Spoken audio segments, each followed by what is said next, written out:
الحمد لله نستعينه ونستغفره ونؤمن بك ونتوكل عليه ونعوذ بالله من شرور أنفسنا ومن سيئات أعمالنا فمن يهده الله فلا مضل له ومن يضلله فلا هادي له وأشهد أن لا إله إلا الله وأشهد أن محمدا عبده ورسوله أرسله بالحق بشيرا ونذيرا اللهم صل على سيدنا محمد صلى الله عليه وآله وسلم۔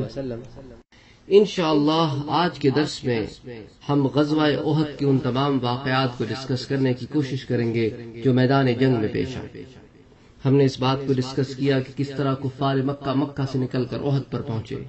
ہم نے اس بات کو بھی ڈسکس کیا کہ کس طرح مسلمانوں نے مدینے سے نکل کر احد میں پہنچے، اور پھر وہ تمام بیٹل فیلڈ اسٹریٹجیز جو حضرت صلی اللہ علیہ وآلہ وسلم نے اپنائی، اور پھر کفار مکہ کی جو اسٹریٹجیز تھیں اس کو بھی ہم نے ڈسکس کیا۔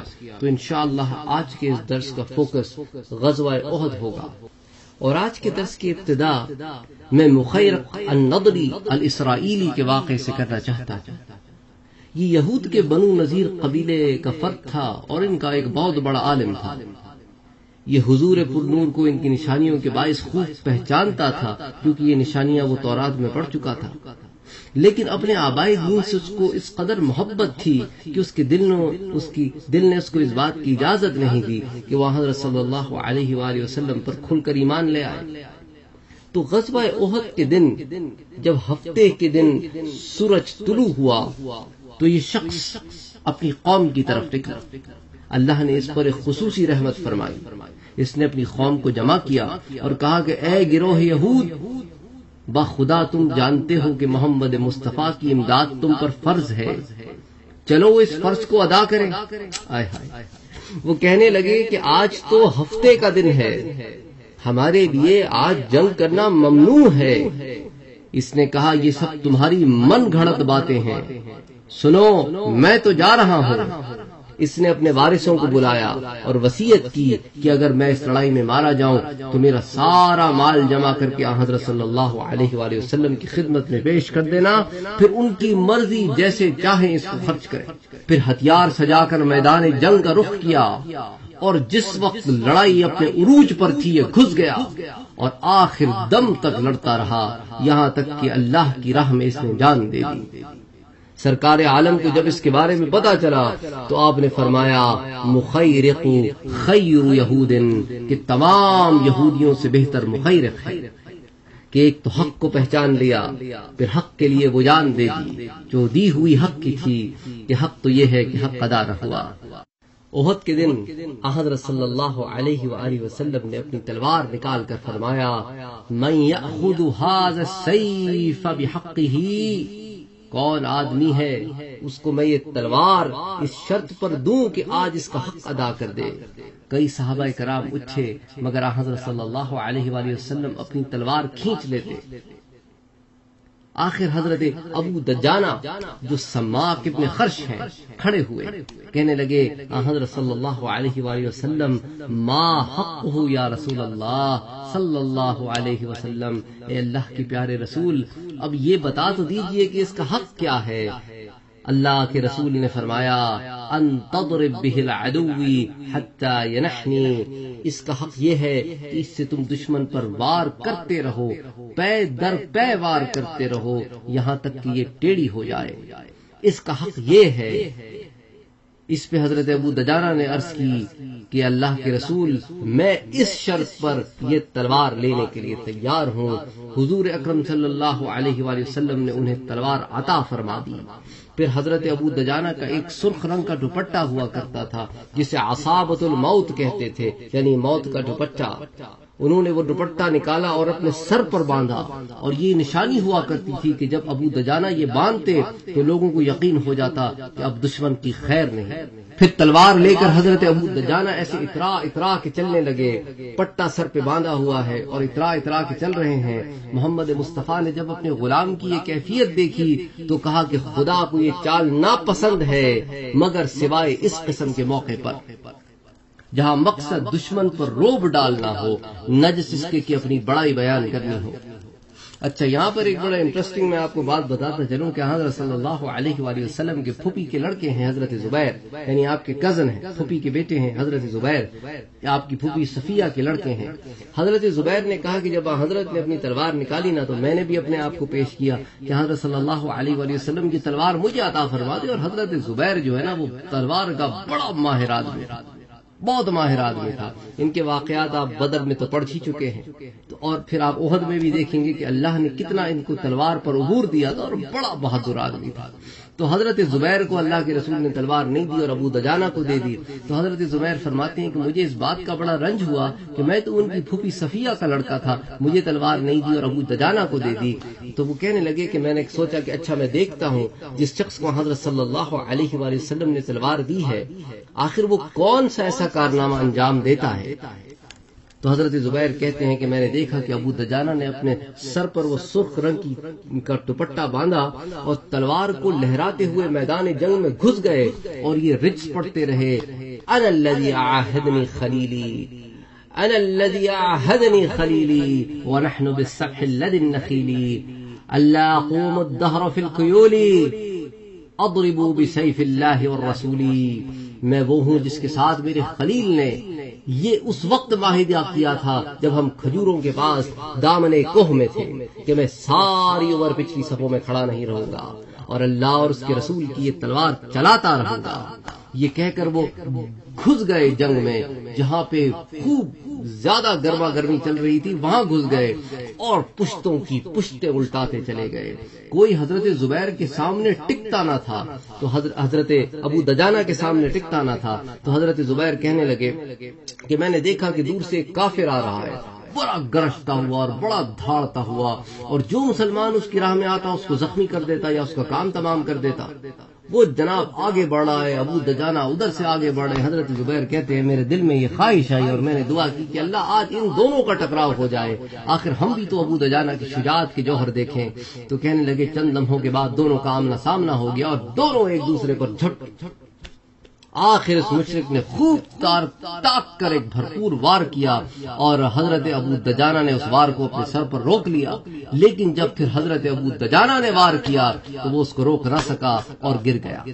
اور حضرت کعب فرماتے ہیں، حضرت کعب بن مالک رضی اللہ تعالی عنہ فرماتے ہیں کہ جنگ احد میں ایک مشرک مسلمانوں کی طرف بڑا غراتا ہوا نکلا اور اس نے مسلمانوں کی طرف ایسے اپنی تلوار کر کے کہی کہ مسلمانوں لگتا تو یوں ہے کہ آج تم بھیڑوں کی طرح ذبح ہونے کے لیے یہاں پر آئے ہو، تم 700 آدمی ہم 3000 آدمی، یہ تو معلوم ہوتا ہے کہ آج بس تم لوگوں کو ہم ایسے ذبح کریں گے جس سے قربانی میں بھیڑیں ذبح کی جاتی ہیں۔ پھر حضرت کعب ابن مالک کہتے ہیں کہ جب میری نظر مسلمانوں کے لشکر پر پڑی تو میں نے دیکھا کہ ایک آدمی ہے جس کے سر کے اوپر ایک ٹوپی ہے لوہے کی، اور یوں معلوم ہوتا ہے گویا اس کافر کا انتظار کر رہا ہے۔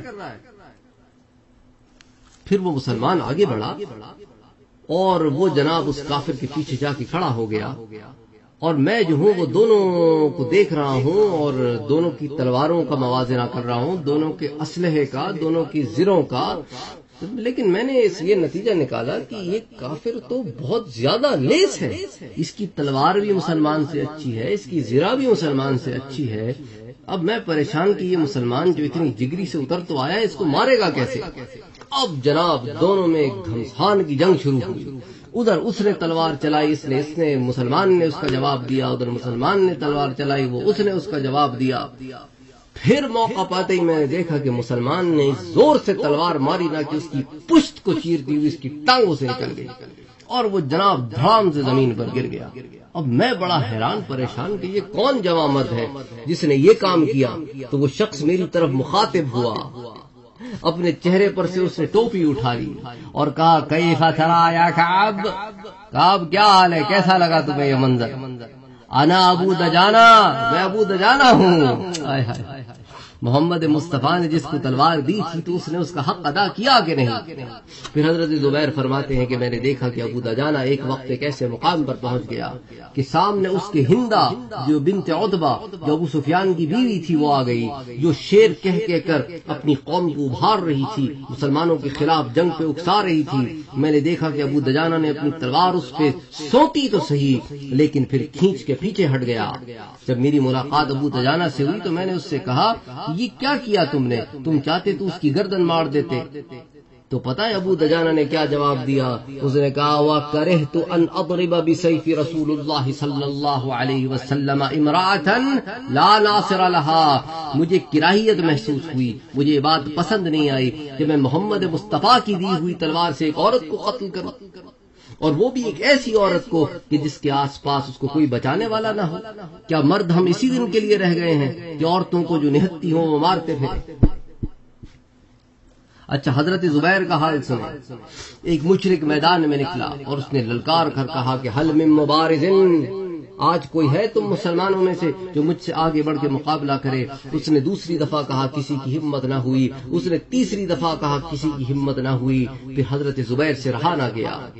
وہ مشرک اونٹ پر سوار تھا، حضرت زبیر نے اپنے اونٹ سے اس کے اونٹ پہ چھلانگ لگا دی اور اس کے اونٹ پہ سوار ہو گئے۔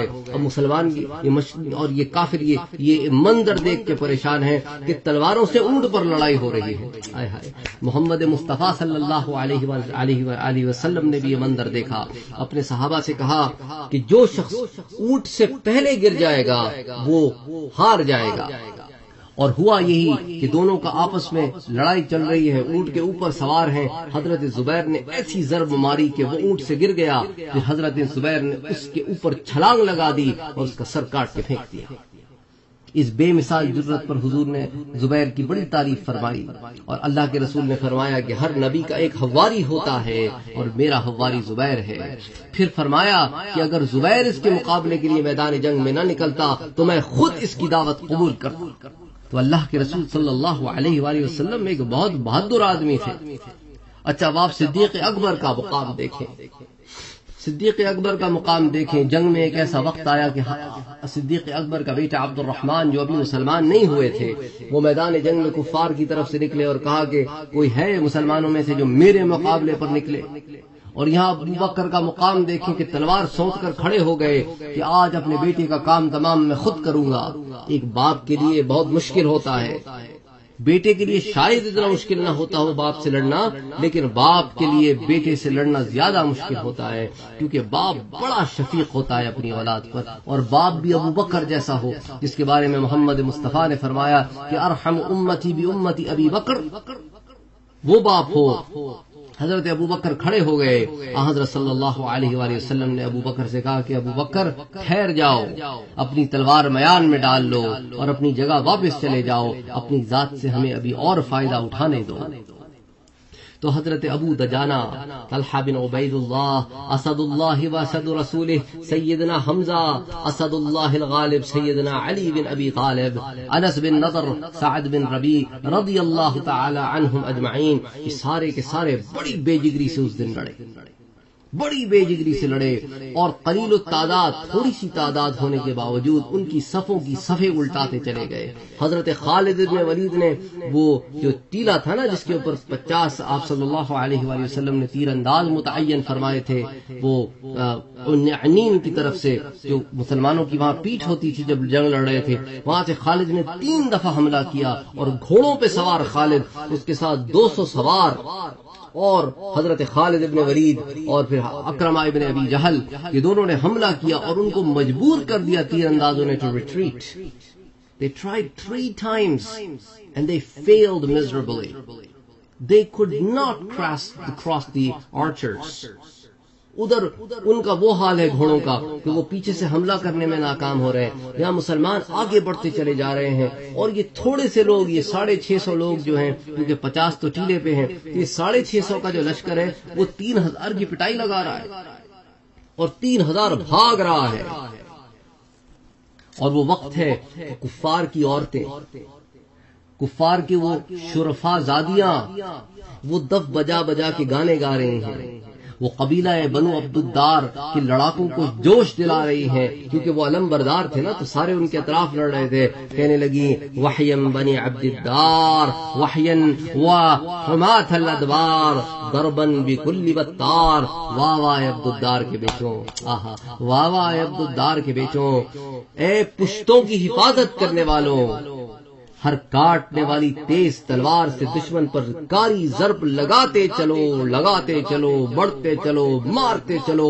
وہ جناب ابھار رہی ہیں اور بنی عبد الدار کے لوگ لڑتے چلے جا رہے ہیں. اور وہاں ہندا بنت عتبہ جو ابو سفیان کی بیوی ہے، اس کی تو آگ لگانے کا کوئی معیار ہی کوئی نہیں، وہ بھی اپنے اشعار سے آگ لگائی جا رہی ہے. کہتی ہے نحن بنات طارق. مکے والوں سنو، ہم بڑی معزز گھرانوں کی بیٹیاں ہیں. طارقن، ایسا نہیں کہ ابو سفیان سردار بن گیا تو میں معزز ہو گئی. میں تو بیٹی ہوں اتبا کی جو سردار ہے، وہ بیٹا ہے جس کا جو کہ سردار ہے. ہم تو جدی پشتی سردار ہیں.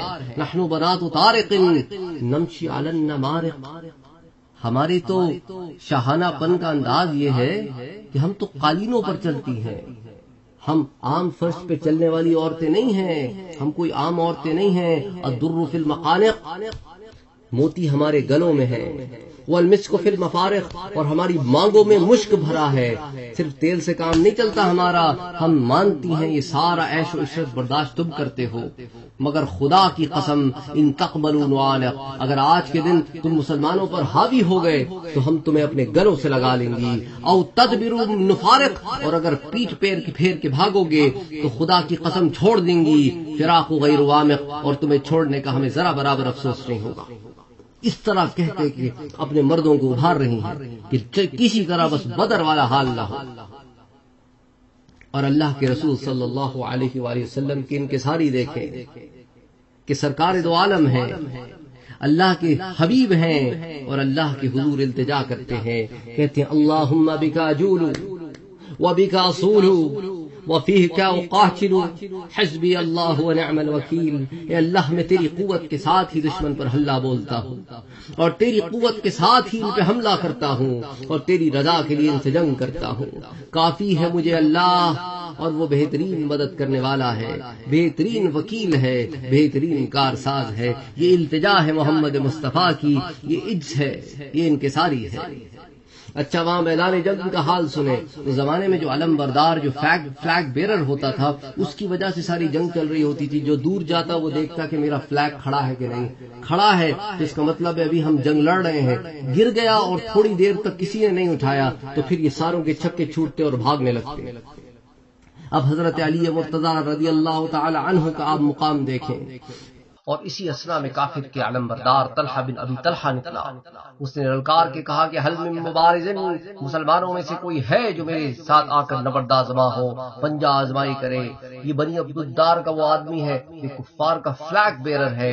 یہاں حضرت علی نکلے، حضرت علی کرم اللہ وجہ نکلے.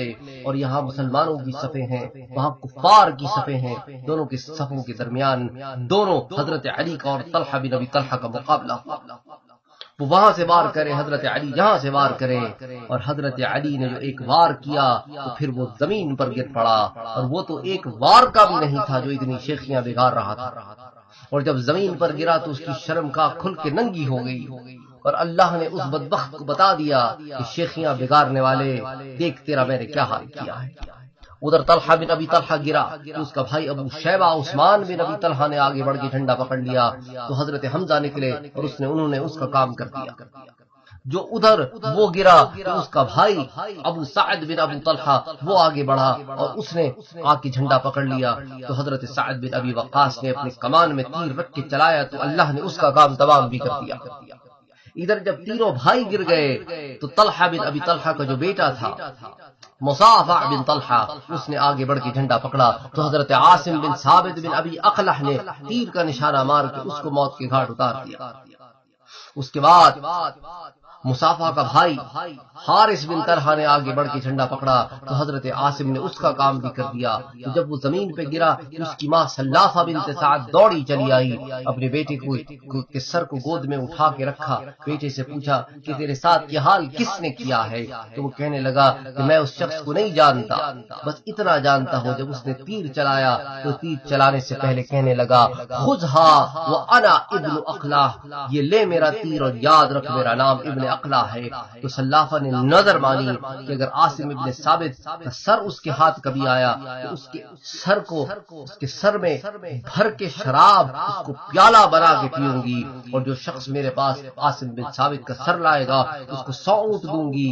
آپ آگے چل کے پڑھیں گے کہ حضرت عاصم شہید ہوئے اور اس نے اپنی منت پوری کرنی چاہی اور اللہ نے حضرت عاصم کی لاش کو محفوظ رکھا. یہ ان کے سوچ کے زاویے تھے. آپ دیکھیں ان کی عورتوں کے کہ کس قدر پست سوچ تھی کہ ایک آدمی مر جائے, اس کا سر کاٹ کے اس کے سامنے لایا جائے, اس کے سر میں یہ شراب پیے. انا للہ و انا الیہ راجعون.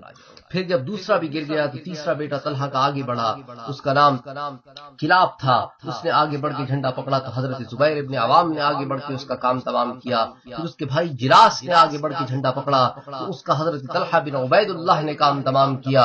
اور اس کے بعد جب ایک گھر کے 7 بندہ مر گیا تو اس کے بعد اراتا بن شرجیل آگے بڑھا اور اس نے پکڑا جھنڈا تو حضرت طلحہ بن عبید اللہ نے اس پہلے والے کو مارا تھا. حضرت سیدنا علی مرتضی رضی اللہ تعالی عنہ نے اس کا کام تمام کر دیا. اراتا بن شرجیل گرا تو شریح بن خارد آگے آیا. حضرت سیدنا حمزہ رضی اللہ تعالی عنہ نے اس کا کام تمام کر دیا. جب وہ گرا تو ابو زید بن عمیر بن عبد مناف بن ہاشم بن عبد الدار آگے آیا اور اس کا بھی کام تمام مسلمانوں نے کر دیا. اس کے بعد یعنی مسلمانوں کی طرف سے ایک آدمی تھا قزمان, اس کے بارے میں ہم بعد میں پڑھیں گے, تو اس نے اس کا کام تمام کیا. اس کے بعد قاصد بن شرجیل بن ہاشم بن عبد الدار نے آ کے جھنڈا پکڑا تو قزمان نے اس کا بھی کام کر دیا. اب کسی میں ہمت نہ ہو, 10 بندہ گر گیا ہے. اب کون جھنڈا اٹھائے؟ اس وقت ایک غلام تھا ان کا, وہ آگے بڑھا, اس کا نام تھا سعاب. وہ ایک حبشی غلام تھا. اس نے آگے بڑھ کے جھنڈا پکڑا, اس نے جھنڈا اٹھا کے لہرایا اور کہا کہ قریش گواہ ہو جانا, میں نے تمہاری غلامی کا حق آج ادا کرنا ہے, آج ادا کرنا ہے تمہاری غلامی کا حق. پھر مسلمانوں نے اس پہ حملہ کیا, اس کا دایاں ہاتھ کٹ گیا تو اس نے بائیں ہاتھ سے پکڑ لیا, پھر بایاں ہاتھ کٹ گیا تو اس نے سینے سے لگا لیا. پھر آخر کار وہ بھی جب موت کی نیند سو گیا, جب مسلمانوں نے دیکھا کہ یہ حال ہو گیا ہے ان کا, تو پھر مسلمانوں کی ہمت بڑھی اور کفار نے دیکھا کہ ہمارے تو 11 بندے صرف ایک پوائنٹ پر ختم ہو گئے ہیں. ان کی ہمتیں پست ہوئیں اور وہ میدان جنگ سے بھاگنا شروع ہو گئے. جب ان کے 11 علم بردار گر گئے تو اب کسی میں ہمت نہ ہو, اب جھنڈے کو پکڑے تو کون پکڑے. ادھر سے گھوڑ سوار ناکام واپس آ رہے ہیں, ادھر 3000 کا یہ عالم ہے کہ آدھے ادھر ہیں آدھے ادھر ہیں, تتر بتر 11 علم بردار اڑ گئے ہیں. ان کے تو حواس باختہ ہو گئے, انہوں نے میدان جنگ سے بھاگنا شروع کر دیا. یہاں تک کہ یہ عالم ہو گئی کہ عورتیں چیخ رہی ہیں, پکار رہی ہیں, مرد اپنی عورتوں کو چھوڑ کے بھاگ رہے ہیں, کوئی سننے والا نہیں, کوئی فریاد سننے والا نہیں. اور یہ 700 مجاہدین اپنی ننگی تلواریں لے کر ان کے پیچھے بھاگ رہے ہیں. وہ آگے بھاگ رہے ہیں, زیادہ لوگ آگے بھاگ رہے ہیں, تھوڑے لوگ پیچھے بھاگ رہے ہیں. ایک عجیب ماحول ہے, ایک عجیب عالم ہے. حضرت زبیر بن عوام اور برا بن عازب رضی اللہ تعالی عنہما کفار قریش کی خواتین کے فرار کی تصویر کشی کرتے ہوئے بتاتے ہیں کہ ہم نے ہند اور اس کی ہمجولی عورتوں کو دیکھا کہ ان کی پنڈلیاں ننگی تھیں, انہوں نے پائنچے چڑھائے ہوئے تھے اور بھاگی جا رہی تھیں. ان کی پازیبیں دکھائی دے رہی تھیں اور مکے کے سورما سر پر پاؤں رکھ کر بھاگ رہے تھے. کسی کو اپنی عورتوں کو بچانے کی ذرا فکر نہ تھی. مسلمان مجاہدین کفار کے تعاقب میں دور تک چلے گئے. تو اب کفار مکہ کو جمع کرنے والی ایک عورت تھی جس کا میں نے آپ سے چند دروس پہلے ذکر کیا تھا. اس کا نام تھا عمرہ بنت علقمہ. کہ قریش کی ایک عورت تھی, بڑی اونچی پوری, بڑی قداور, بھرے ہوئے جسم والی, خوبصورت نقش و نگار. تو اس نے دیکھا کہ ابو سفیان کی بیوی بھی بھاگ گئی ہے. اس نے دیکھا کہ سارے مرد بھاگ گئے ہیں. تو اس نے چند عورتوں کو جمع کیا, اپنے لباس کو تار تار کیا اور اپنے بال کھول لیے, اور اس کے بعد چیخ چیخ کر کہنے لگی کہ اے بے غیرتوں, ایک قریش کے بے غیرتوں, کدھر بھاگ کے جا رہے ہو؟ تمہاری غیرت مر گئی ہے کہ مسلمانوں کے سامنے ٹھہر نہیں سکتے تو کم سے کم میدان جنگ میں اپنی جانیں تو دے دیتے کہ کل ہم جا کے مکے میں یہ تو نہ کہتے یہ بھاگ آئے، یہ بے غیرت بزدل بھاگ آئے، اور ان کو چاہیے کہ خیموں میں بیٹھیں اور اپنی تلواریں ہمیں دے دیں، ان کو چاہیے کہ بچے سنبھالیں، کھانے پکائیں، لیکن کسی میں ہمت نہ ہوئی کہ آگے بڑھ کے ان کا جھنڈا اٹھا لیں۔ تو پھر یہ علقمہ نے کیا کہ خود آگے بڑھی اور خود آگے بڑھ کے اس نے جھنڈا اٹھا لیا اور فضا میں لہرا دیا، اور اس کی شجاعت جب کفار نے دیکھی تو ان کو احساس ہوا کہ یہ ہم کیا کر رہے ہیں، تو وہ پھر پلٹ کے آنے لگے۔ اور یہ وہ موقع تھا کہ جو ٹرننگ پوائنٹ تھا وار کا، کیونکہ مسلمان تو یہ سمجھ رہے کہ اب جو بھاگ رہے ہیں، اور جیسا کہ میں نے آپ کو بتایا کہ جو مسلمان ان کے پیچھے بھاگ رہے تھے اور یہ آگے آگے بھاگ رہے تھے تو کافی دور نکل گئے تھے مسلمان، اور یہی وہ موقع تھا کہ دی آرچرز آن جبل عنین یا جبل رماح، انہوں نے اپنے سردار حضرت عبداللہ سے کہا کہ عبداللہ یہ تو اتنا مال غنیمت پڑا ہے، سارے مسلمان لوٹ رہے ہیں، ہمیں بھی نیچے چل کے لوٹنا چاہیے۔ حضرت عبداللہ نے کہا کہ میری بات مانو، تو محمد مصطفیٰ کی وہ بات یاد رکھو جو آپ نے کہی تھی کہ کسی حال میں یہاں سے نہ اترنا۔ انہوں نے کہا کہ دیکھو تم اس بات کو سمجھے نہیں، آپ صلی اللہ علیہ وآلہ وسلم نے حکم یہ دیا تھا کہ اگر حالت جنگ ہو تو حالت جنگ میں ایسا نہ کرنا۔ اب تو جنگ ختم ہو گئی ہے، وہ بھاگ رہے ہیں، اب تو ہم ایسا کر سکتے ہیں کہ نیچے اتریں اور اس کے بعد زرہیں لوٹیں اور مال غنیمت جمع کریں۔ تو ان کے سردار حضرت عبداللہ بن جبیر رضی اللہ تعالی عنہ نے کہا کہ حضور نے صاف الفاظ میں تمہیں فرمایا ہے احموا ظہورنا، ہماری پشتوں کی نگہبانی کرنا، ولا تبرحوا من مکانکم، اور اپنی جگہ کو ہرگز نہ چھوڑنا، وَإِذَا رَأَيْتُمُونَا نَقْتَلُوا فَلَا تَنْصُرُونَا، اور تم دیکھو کہ اگر ہم قتل کیے جا رہے ہوں تو بھی ہماری مدد کے لیے نہ اترنا، وَإِنْ غَنِمْنَا فَلَا تُشْرِكُونَا احْمُوا ظُهُورَنَا، اور اگر دیکھو کہ ہم مال غنیمت جمع کر رہے ہیں تو اس میں ہمارا ہاتھ نہ بٹھانا، احْمُوا ظُهُورَنَا، ہماری پشتوں کی حفاظت کرتے رہنا، دیکھو نہ اترو۔ لیکن صحابہ کرام کے اس آپسی اجتہادی اختلاف کی وجہ سے 50 میں سے پیچھے صرف 10 رہ گئے، 40 اتر گئے اور مال غنیمت کو جمع کرنے لگ گئے، باقی 10 کے 10 وہاں ڈٹے رہے۔ کفار تو بڑی دیر سے ٹرائی کر رہے تھے کہ کسی طرح عنین کی طرف سے مسلمانوں پر حملہ کریں، تو خالد بن ولید نے دیکھا کہ اب عنین پہ تھوڑے سے مسلمان رہ گئے اور زیادہ تر پہاڑی تو خالی ہو گئی ہے، تو اس نے اکرما سے کہا کہ اکرما گھڑ سواروں کو تیار کرو اور جبل احد کا چکر کاٹو، اور چکر کاٹ کے پیچھے سے آؤ اور اس کے بعد جبل عنین کے اوپر چڑھ جاؤ۔ تو اب 10 کہاں روک پاتے اتنے سواروں کو، وہ تو 50 تھے تو انہوں نے روک لیا۔ اب اس دفعہ جب خالد نے حملہ کیا تو انہوں نے کوشش تو کی پر اس کے آگے ٹک نہ سکے، اور پھر اس نے جناب ایسے ان کو ذبح کیا، اس طرح کاٹا جیسا کوئی گاجر بوڑھی کاٹتا ہے، ایک ایک کر کے جام شہادت نوش کرتے چلے گئے میرے مدنی کے وہ صحابہ جو ٹیلے کے اوپر رک گئے تھے۔ ان بھیڑیوں نے حضرت عبداللہ کو یوں ان کی لاش کا مسئلہ کیا کہ بیان نہیں کیا جا سکتا۔ ان کا لباس اتار کر پھینک دیا، ان کو ننگا کر دیا، ان کی آنکھیں نکال دی، ان کے ناک اور کان کاٹ دیے، ان کے سینے کو چاک کر کے ان کی آنتڑیاں باہر نکال دیں۔ اس قدر توہین کی انہوں نے حضرت عبداللہ بن جبیر کی لاش، اس کو پرزا کر دیا، اور باقی صحابہ کرام کی لاشوں کا جو حال کیا سو کیا، وہ بھی کوئی اچھا حال نہیں تھا۔ اسی لیے اللہ نے قرآن میں یہ آیت نازل فرمائی وَلَا تَحْسَبَنَّ الَّذِينَ قُتِلُوا فِي سَبِيلِ اللَّهِ أَمْوَاتًا، مسلمانوں جو ہماری راہ میں قتل ہو جائیں انہیں یہ نہ کہو کہ وہ مر گئے، بل احیاء عند ربهم يرزقون، بلکہ وہ اپنے رب کے ہاں بڑی حیات میں ہیں اور ان کا رب ان کو کھلاتا بھی ہے اور پلاتا بھی ہے۔ اس کو ہم ذرا ڈیٹیل میں پھر شہدائے احد کے بارے میں جب بعد میں ڈسکشن ہوگی تو چند احادیثوں کے آپ کے سامنے رکھوں گا انشاءاللہ، اللہ نے چاہا تو۔ خیر بہرحال پھر ہوا یہ کہ خالد اور اکرمہ اپنے سواروں سمیت عزا اور حبل کے گیت گاتے ہوئے پہاڑ پہ سے نیچے اترے، ادھر سے کفار مکہ اور ان کے جتنے ایلائز تھے ان کے لشکر بھی لوٹ کے میدان جنگ کی طرف آنے لگے.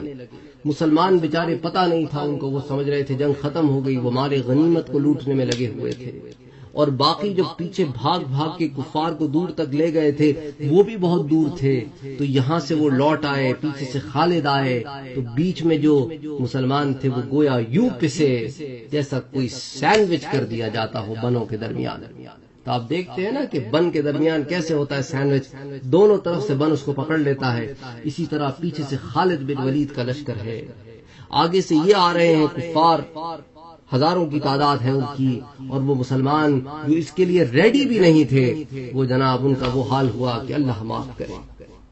70 بندہ یوں کٹ گیا اور ان کی لاشوں کے ساتھ مسئلہ کیا گیا. کیا کیا نہ ہوا اس دن. اللہ کے رسول صلی اللہ علیہ وآلہ وسلم کے بہنوئی ہیں حضرت مصعب بن عمیر رضی اللہ تعالی عنہ، آپ کی پھوپھی زاد بہن کے شوہر ہیں. یہ مسلمانوں کے علم بردار تھے. ظالموں نے ان کو نشانہ بنایا، ان پہ اتنے حملے کیے، ان کا ایک بازو کاٹ دیا تو انہوں نے اپنے بائیں ہاتھ سے جھنڈا پکڑ لیا، پھر بایاں بازو کاٹ دیا تو انہوں نے اپنے سینے سے جھنڈا پکڑ لیا. اور اس کے بعد وہ خبر مشہور ہوئی کہ محمد مصطفیٰ صلی اللہ علیہ وآلہ وسلم شہید کر دیے گئے. ادھر مصعب کا یہ حال ہے کہ کٹے جا رہے ہیں، ادھر یہ افواہ پھیل گئی کہ محمد مصطفیٰ نعوذ باللہ شہید کر دیے گئے ہیں. تو اس وقت حضرت مصعب ابن زبیر کی زبان مبارک پر ایک بات جاری ہو گئی جس کو اللہ نے شاید اتنا مقبول فرمایا کہ قرآن میں اس آیت کو نازل فرما دیا، کا ما محمد الا رسول. مسلمانوں، محمد مصطفیٰ اللہ کے رسول ہیں. آپ کو تکلیف پہنچ سکتی ہے، آپ انسان ہیں، بشر ہیں، خدا تو نہیں. خدا بزرگ برتر کی وہ ذات ہے کہ اس کو کوئی گزند نہیں پہنچا سکتا. ما محمد الا رسول، اللہ کے رسول تھے محمد مصطفیٰ، لیکن تم ان کے پیغام کے تحت یہاں ڈٹے رہنا، تم پیچھے نہ ہٹنا. اور ان ظالموں نے ان کو شہید کر دیا. جس مشرک نے حضرت مصعب کو شہید کیا اس کا نام تھا ابن قمیہ. اچھا ہوا یہ کہ جب اس نے مصعب کو شہید کر دیا تو مصعب جو وہ حضرت صلی اللہ علیہ وآلہ وسلم سے مشابہت بھی رکھتے تھے، تو اس نے جناب اس افواہ کو لے کے اور بڑا چڑھا کے بیان کر دیا. اس نے کہا کہ میں اس بات کی گارنٹی دیتا ہوں کہ اللہ کے رسول شہید ہو گئے اور میں نے ان کو شہید کیا ہے. قتلت محمدن. اس وقت حضرت صلی اللہ علیہ وآلہ وسلم انصار کے درمیان موجود تھے اور کچھ مہاجرین بھی تھے. آپ نے حضرت علی کو بلایا، کہا علی اب جھنڈا آپ پکڑیں گے. حضرت علی کو جھنڈا دیا. جھنڈا حضرت علی مرتضیٰ کے ہاتھ میں تھا اور حضرت علی نعرہ لگا رہے تھے، انا ابو القسم، میں باطل کی پشت توڑنے والا ہوں. اور جنگ کا وہ حال ہو گیا کہ کایا پلٹ گئی. جہاں مسلمان غالب آ رہے تھے وہاں مسلمان اب پس رہے تھے. اسی بات کو اللہ نے سمرائز کیا سورہ آل عمران میں. اگر وہ آیت آپ دیکھیں تو اس میں پوری جنگ کی سمری ہے ایک آیت میں، لیکن ضروری ہے کہ صرف ترجمے پہ اکتفا نہ کریں، اس کو سمجھیں، اس کو محسوس کریں. اللہ تعالیٰ قرآن مجید میں فرماتے ہیں وَلَقَدْ صَدَقَكُمُ اللَّهُ وَعْدَهُ إِذْ تَحُسُّونَهُم بِإِذْنِهِ حَتَّى إِذَا فَشِلْتُمْ وَتَنَازَعْتُمْ فِي الْأَمْرِ وَعَصَيْتُمْ مِنْ بَعْدِ مَا أَرَاكُمْ مَا تُحِبُّونَ منكم من يريد الدنيا ومنكم من يريد الآخرة ثم صرفكم عنهم ليبتليكم ولقد عفا عنكم والله ذو فضل على المؤمنين. اور بے شک اللہ نے اپنا وعدہ سچ کر دکھایا. وَلَقَدْ صَدَقَكُمُ اللَّهُ وَعْدَهُ إِذْ تَحُسُّونَهُمْ. یہ بات بڑی غور کرنے والی ہے. ترجمے میں تو لوگ کر دیتے ہیں کہ جب تم قتل کر رہے تھے، لیکن اللہ نے یہ نہیں کہا کہ ان تقتلونہم، جب تم ان کو قتل کر رہے تھے، بلکہ کہا اِذْ تَحُسُّونَهُم. تستحسونا کہتے ہیں برباد کر دینے کو، جیسا آپ اردو میں کہتے ہیں نا تہس نہس کر دیا، تو تہس کر رہے تھے جب تم تھوڑے سے ہونے کے باوجود ان پہ غالب آ رہے تھے، تم نے ان کے 11 علمبردار اڑا دیے، 3 دفعہ انہوں نے گھوڑوں پہ حملہ کیا، ان کو پسپا کر دیا، وہ مجبور ہو گئے میدان جنگ سے اپنی عورتوں کو چھوڑ کر بھاگنے پر، ان کی ایسی حالت ہو گئی کہ تتر بتر ہو گئے، کچھ خبر ہی نہیں تھی کہ کدھر جا رہے ہیں۔ پھر اللہ کہتا ہے کہ یہ سارا کچھ تم نے کیا تو کیسے کیا؟ بِإِذْنِهِ ہی اللہ کے حکم سے کیا۔ لیکن پھر ہوا کیا؟ حتی اذا فشلتم، پھر تم مال غنیمت میں پڑ گئے، تم بزدل ہو گئے، تم دنیا میں پڑ گئے، وتنازعتم فی الامر، پھر تم نے مخالفت کی اپنے امیر کی، وہ تم سے کہتا رہا کہ نہ جاؤ لیکن تم نے اس کے ساتھ تنازع کیا، وعصیتم من بعد ما اراکم ما تحبون، اور محمد مصطفیٰ کی بات بھی نہ مانی اور نافرمانی کی اس چیز کو دیکھنے کے بعد جس کو تم چاہتے تھے کہ تم دیکھو، یعنی کہ مال غنیمت اللہ نے ڈھیر لگا دیے، تم صبر کرتے لیکن تم نے جلدی کی۔ منکم من یرید الدنیا، تم میں سے بعض لوگوں کو دنیا چاہیے تھی، ومنکم من یرید الآخرہ، اور بعض لوگوں کو آخرت چاہیے تھی، لیکن پھر ہوا کیا؟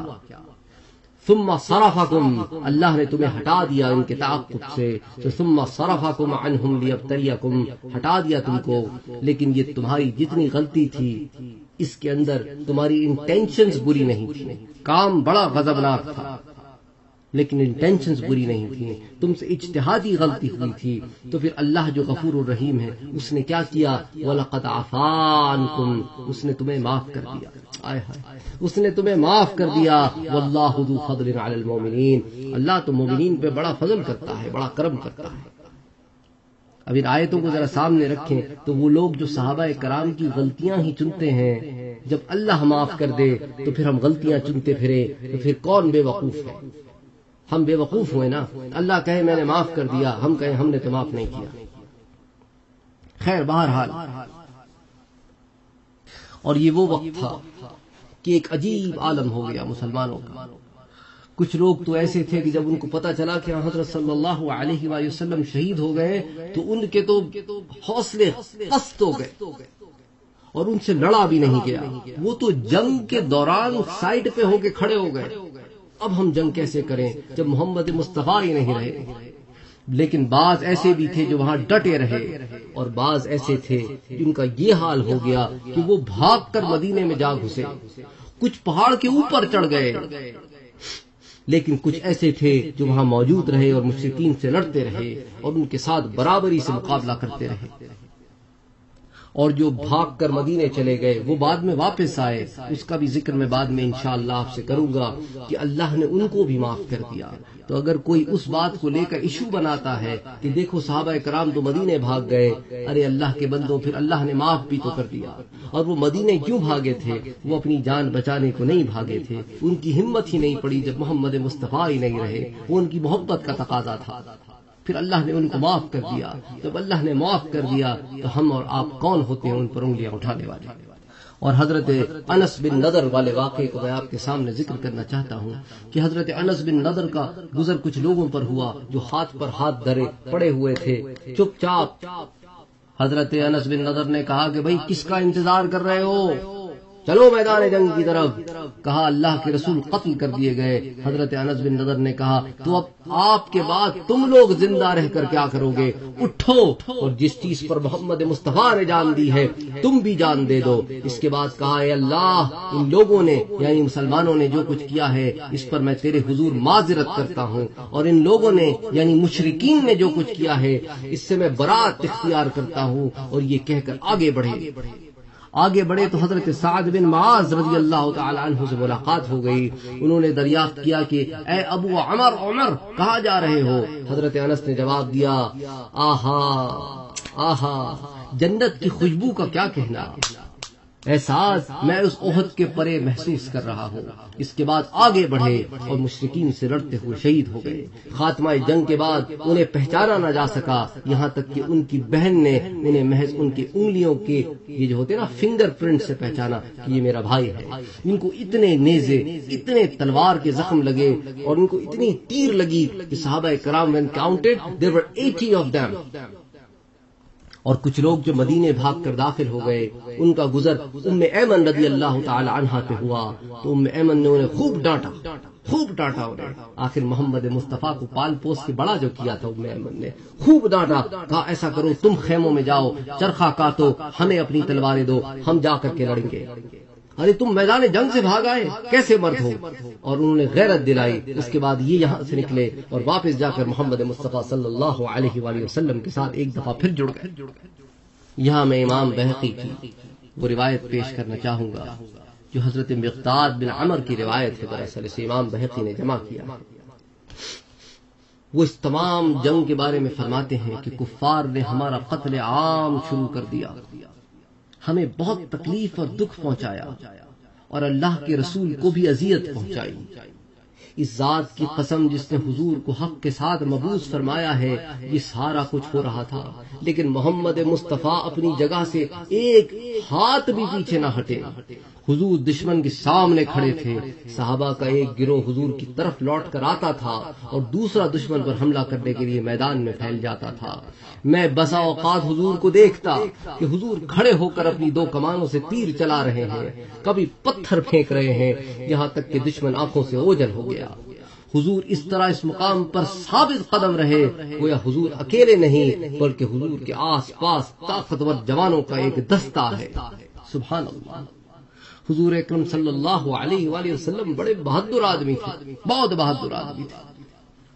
اب سیدنا حمزہ کی طرف آتے ہیں جن کے بارے میں ہم پڑھ چکے ہیں تھوڑا بہت کہ انہوں نے کیا کیا کارنامے انجام دیے.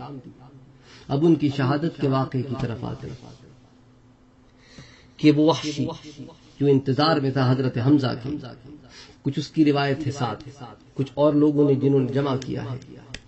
اللہ اور اس کے رسول کے شیر سیدنا حمزہ رضی اللہ تعالی عنہ کی شہادت. یہ جنگ احد کا ایک بڑا اہم ترین واقعہ ہے.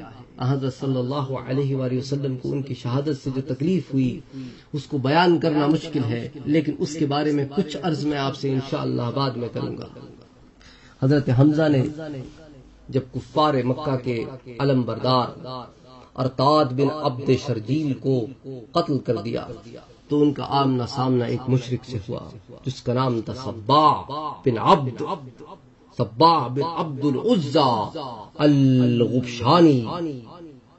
تو آپ نے اس کو للکارا اور فرمایا کہ ہلما الی یا ابن مقطعۃ البدور,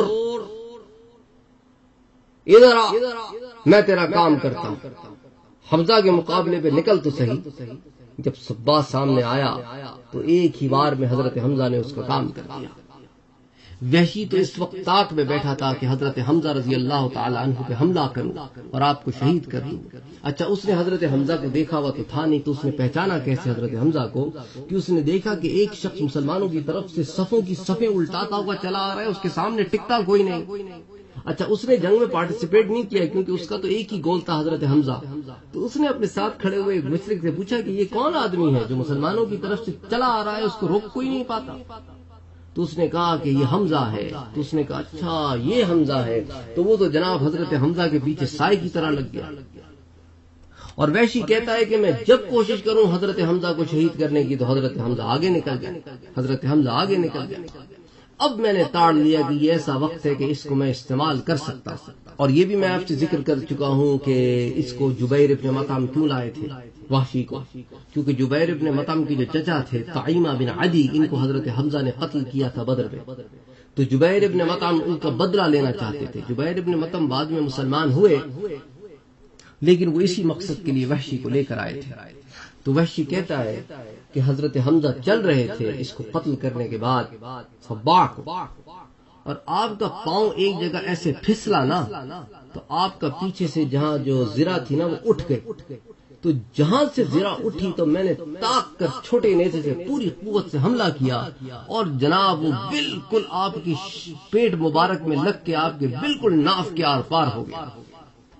اور حضرت حمزہ رضی اللہ تعالی عنہ تھے نا, جب یہ نیزہ آر پار ہوا تو حضرت حمزہ پلٹے اور ایک زوردار للکار کے ساتھ حملہ کرنا چاہا, لیکن وحشی کہتا ہے کہ زخم اتنا شدید تھا کہ حضرت حمزہ وہاں سے آگے نہ بڑھ سکے, وہیں گر گئے اور تڑپتے رہے. اور میں نے دیکھا کہ تڑپ تڑپ کے آپ نے جان دی.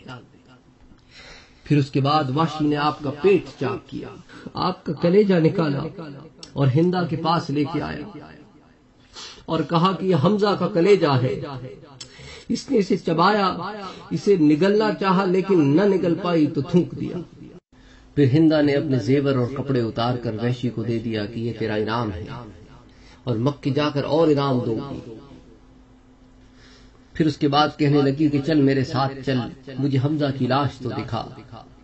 وحشی کہتا ہے کہ یہ سنگ دل عورت مجھے لے کر حضرت حمزہ کی لاش پر آئی اور حضرت حمزہ کے ساتھ ساتھ دیگر شہدائے کرام کے کان ناک کاٹے، پھر انہیں پرویا کہ ان کے بازو بند اور ان کے پازیب بنائے، اور مکے میں جب داخل ہو تو مسلمانوں کے اعضائے بدن کے ساتھ داخل ہو تاکہ مکے والوں کو بتائے کہ ہم نے ان کا کیا حال کیا ہے اور بدر کا ان سے بدلہ کیسے لیا ہے۔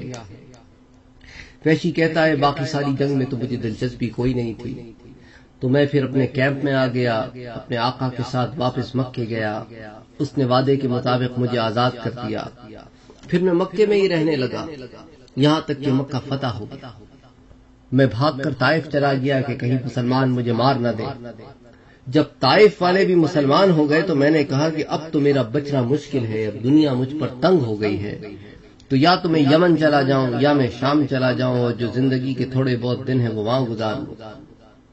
کہتے ہیں ابھی اسی سوچ میں تھا کہ ایک شخص میرے پاس آیا اور کہنے لگا کہ اگر اللہ کے رسول صلی اللہ علیہ وآلہ وسلم کے پاس تم جاؤ اور بحالت اسلام میں جاؤ یعنی مسلمان ہو جاؤ تو وہ کسی مسلمان کو نہیں مارتے۔ تو میں مدینے داخل ہوا اور جب لوگوں کو پتا چلا کہ میں آیا ہوں اور میں شہادت دے رہا ہوں تو اللہ کے رسول صلی اللہ علیہ وآلہ وسلم کو کہلا بھیجا اور آپ صلی اللہ علیہ وآلہ وسلم کی خدمت میں مجھے حاضر کیا گیا۔ میں تو سمجھتا تھا کہ غصے میں آ کے آپ حکم دیں گے کہ اس کے پرخچے اڑا دو، لیکن آپ نے وہی بات کہی جو آپ کی شان کے لائق تھی۔ آپ نے فرمایا دعوہ، اس کو چھوڑ دو، اس کو رہنے دو، اب یہ مسلمان ہو گیا ہے، اس کا اسلام لانا مجھے زیادہ پسند ہے۔ اس کے بعد آپ صلی اللہ علیہ وآلہ وسلم نے جب دیکھا نا کہ آپ کے بالکل برابر کھڑے میں کلمہ پڑھ رہا ہوں تو آپ نے مجھے اپنے پاس بلا کر بٹھایا، کہا مجھے وہ حال تو سنا کہ تم نے حمزہ کو کیسے قتل کیا۔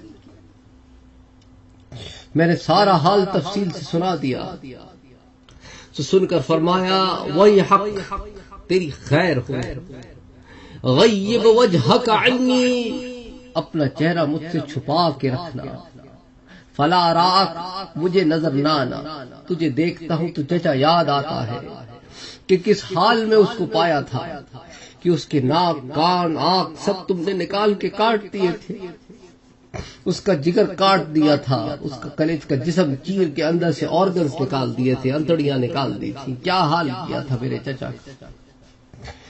اللہ اکبر، یہ محمد مصطفیٰ کا کرم ہے، ان کی جود و سخا ہے کہ وحشی کو معاف کر۔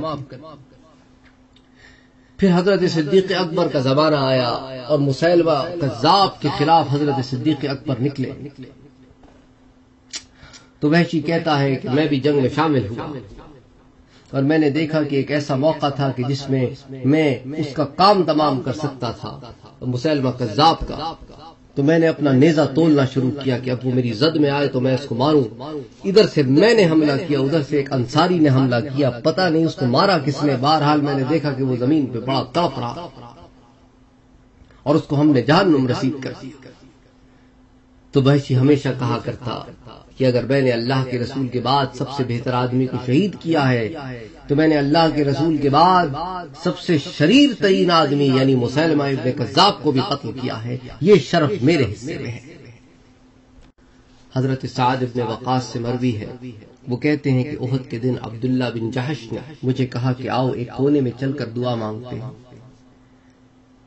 میں دعا مانگوں گا اس پر آپ آمین کہنا، پھر آپ دعا مانگنا اس پر میں آمین کہوں گا، اس قبولیت کی گھڑی میں ہماری التجائیں قبول ہوں گی۔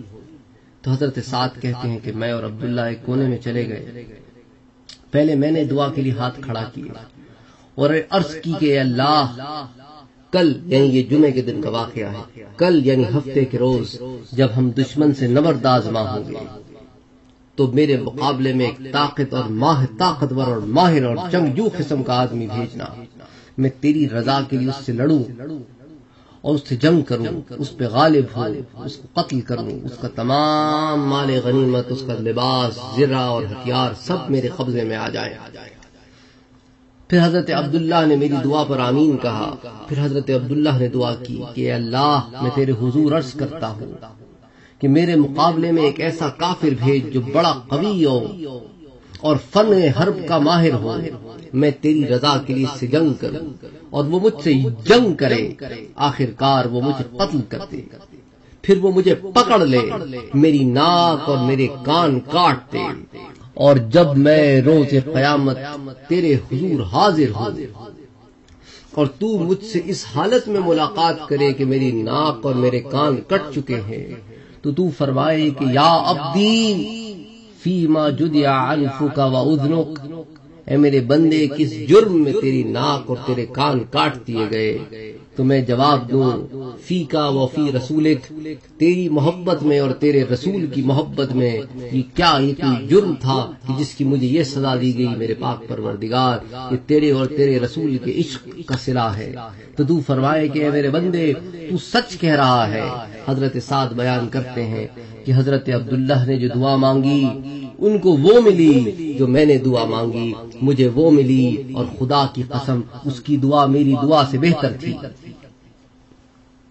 اور یہ حضرت عبداللہ ابن جحش جو ہے یہاں حضرت کی پھوپھی کے لڑکے ہیں، تو حضرت حمزہ رضی اللہ تعالی عنہ کو، جو حضرت عبداللہ بن جحش کے ماموں ہوتے ہیں، حضرت عبداللہ ابن جحش کو اور حضرت حمزہ رضی اللہ تعالی عنہ کو ایک ہی قبر میں حضرت صلی اللہ علیہ وآلہ وسلم نے دفن فرمایا۔ اچھا، یہاں پر میں ایک معجزہ بھی حضرت کرتا چلوں کہ حضرت عبداللہ بن جحش جب کافروں سے جنگ کر رہے تھے تو ان کی تلوار ٹوٹ گئی، پاس اسلحہ کوئی تھا نہیں، کوئی ذخائر تو تھے نہیں، کوئی ایمونیشن ڈیپو تو تھا نہیں، تو وہاں سے نکلے اور حضرت کے پاس حاضر ہوئے اور کہا کہ حضرت ایک تلوار تھی وہ ٹوٹ گئی، اب کیا کروں؟ ایک تلوار تھی ٹوٹ گئی، اب کیا کروں؟ حضرت صلی اللہ علیہ وآلہ وسلم نے کھجور کی ایک شاخ پکڑا دی اور مومن حق نے ذرا تعامل نہ کیا، شاخ پکڑ لی۔ یعنی ہمارے جیسا کوئی ہوتا تو کہتے ہیں حضرت تلوار مانگی آپ شاخ دے رہے ہیں، حضرت نے شاخ پکڑا لی، اس نے شاخ پکڑ لی، کہتے ہیں جب ہلائی تو تلوار بن گئی، جب ہلائی تو تلوار بن گئی، اور اس تلوار سے وہ لڑتے رہے یہاں تک کہ اللہ نے ان کو شہادت دی، اور یہ تلوار ان کی اولاد در اولاد چلتی رہی، یہاں تک کہ خلیفہ معتصم بن ہارون الرشید کی سلطنت میں ایک امیر تھا جس کا نام تھا بغا ترکی، اس نے 200 دینار میں اسے خرید لیا۔ تو حضرت عکاشہ کی تلوار تھی جو بدر میں ٹوٹی تھی، تو حضرت صلی اللہ علیہ وآلہ وسلم نے انہیں بھی کھجور کی ایک شاخ پکڑا دی تھی جو تلوار بن گئی تھی، اس تلوار کا نام تو تھا عون یعنی مددگار، اور حضرت عبداللہ کو جو تلوار دی گئی تھی اس کا نام تھا عرجون یعنی ایک کھجور کی شاخ، اور اس کو محمد مصطفیٰ اللہ کے حکم سے تلوار بنا۔ انشاءاللہ پھر ہم بڑی تفصیل میں اور صحابہ کرام کا ذکر کریں گے اگلے درس میں، جس میں ہم ذکر کریں گے کہ اس دن حضرت صلی اللہ علیہ وآلہ وسلم کے کون کون سے صحابہ شہید ہوئے اور کس کس طرح شہید ہوئے، جو ان میں سے چند واقعات ہیں ان کو ہم ذکر کرنے کی کوشش کریں گے۔